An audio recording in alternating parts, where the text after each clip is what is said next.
Marhaba. Welcome to this Arabic course for adults. In this course, we'll start with you from scratch. If you have no Arabic background, you don't know the language, or maybe you speak the language but you don't know how to read and write in Arabic. First thing I want you to do is to download the PDF, the course materials, this booklet.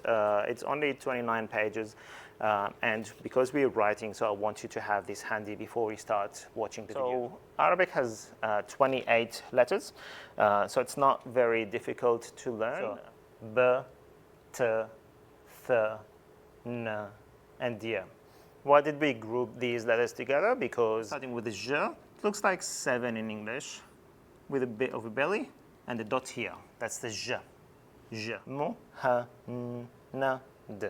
So this doubles the N. We'll finish up with a very simple word search and meaningful words. Now, with this, we finish our course for today. The whole course is done. You can read and write anything in Arabic. Please practice.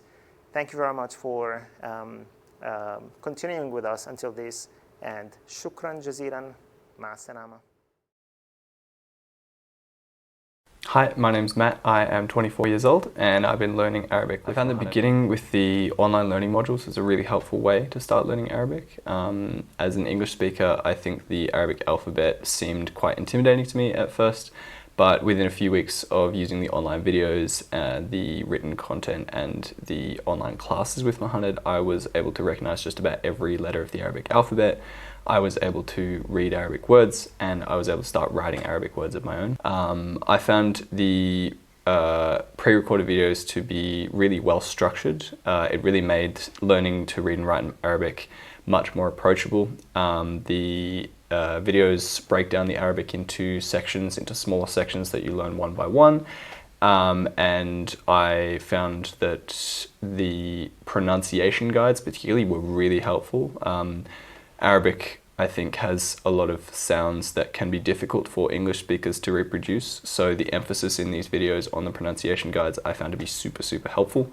And also just being able to take notes at my own pace, to pause and play the videos and have access to them at any time to rewatch if I had, if I needed to brush up on any bits and pieces was really, really helpful. The self-guided nature of the learning I also found to be very helpful. I have a busy schedule, so being able to learn at my own pace, even if I just had, an extra 10 minutes, I could chuck on a video, take some notes, and then come back and finish it later. If you are thinking about starting to learn Arabic, I would highly recommend these classes. They are approachable, they are well structured, they are adaptable, and Mohammed is a fantastic teacher.